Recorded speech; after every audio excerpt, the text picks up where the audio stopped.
Hi there everyone and welcome to Tech Cravers. This is the Anbernic RG405V, and if you're a returning viewer to this channel, you might remember my review of the metallic RG405M just a few months ago. This is that handheld but in a vertical form factor and a case made of wood. All jokes aside, this is a plastic case of course, but to be really honest, Anbernic did a great job with the wood pattern here, and I actually think it looks kind of slick. Now, how is the performance of this device, and is it more to it than just a funny looking appearance? In other words, is it a handheld I think that you should buy? I thought we would delve into that in this video, so let's jump into it.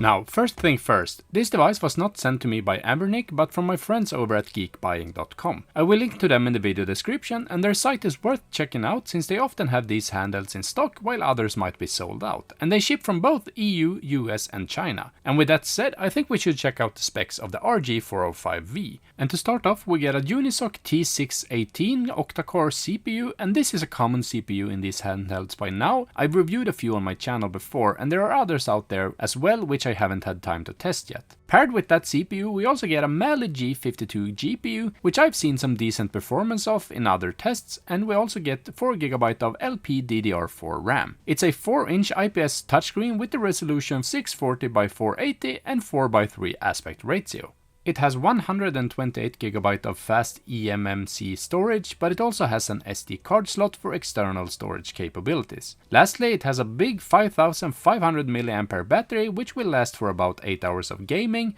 It has Wi-Fi 5, Bluetooth 5.0, and it comes with Android 12 pre-installed. The unboxing experience is super Anbernic-ish, and the device comes in a white box with the model number on the front and basically nothing else on the package. Inside we find the device itself, a USB charging cable, a screen protector, and a quick start guide in both English and Chinese.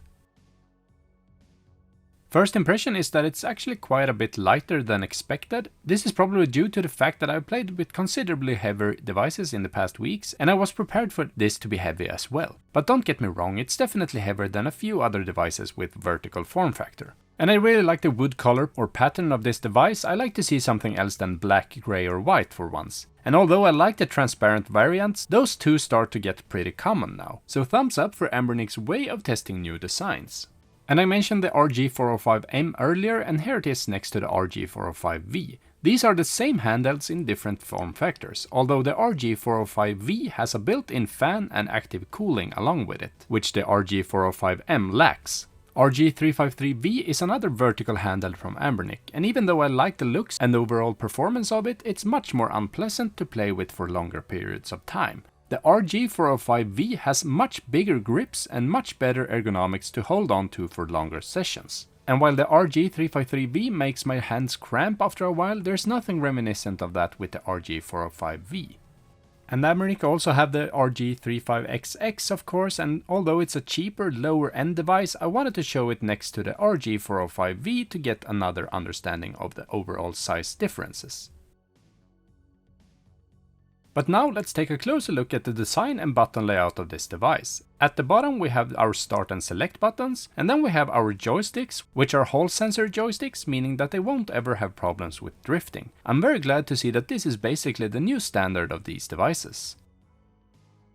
Moving up on the left side we have our D-pad, which is the same D-pad Anbernic have been using for many of their devices in the past. It's not my favorite type of D-pad, but it gets the job done. The action buttons are quite springy and feel nice to press since they have a bit of resistance to them. They're nice colored and the letters are easy to see, which is always a nice touch. And right in the middle we have a dedicated home button for the Android system. On the bottom we have dual stereo speakers and a 3.5mm headphone jack in the middle. On the left side we have a function button that will bring up Anbernic's gaming mode front end and the micro SD card slot. This device came with a 128GB card with games preloaded on it, but I will use my own games when I test this device, as I always do. On the right side we find the volume rocker and the power on button. On the top we have a LED indicator on the left, a fan exhaust for the active cooling and a USB Type-C charging port. And then lastly on the back we have the fan intake in the middle, easy reachable shoulder buttons with no travel to them at all, And at the bottom, Anbernic has made cutouts for your fingers to rest while you play. And these cutouts actually do much more for comfortability than you might think. But now let's jump into some game testing before we talk about the overall software experience and the user friendliness of this device, starting with some Game Boy Advanced emulation.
Now, I do understand that many of you are wondering how this handheld performs when it comes to Gamecube and maybe even PlayStation 2 games. That seems to be the new standard for what a handheld should manage nowadays.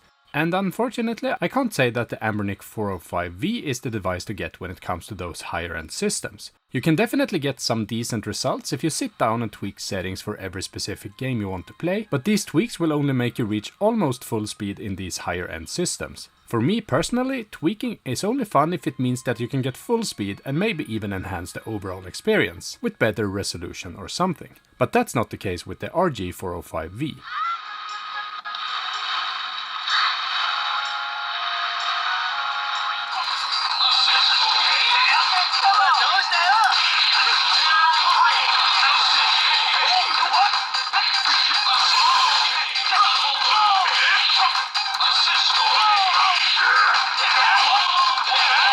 The software experience and user friendliness is typical to that of an Anbernic product. It's Android and it's gonna look like an Android device. It comes with a bunch of emulators pre-installed, which means you can basically just start gaming. However, as many times before, it could enhance the gaming experience to download and set up these emulators yourself to get a bit more performance. You have the Google Play Store pre-installed on the device, so it's easy to get going with that. If you just want to start to play, however, you just have to click the function button on the left side that I told you about before, and you get to this Anbernic emulator frontend. From here you can just choose a system of your liking and get going. Every system that I tried during my test started up and worked without any issues.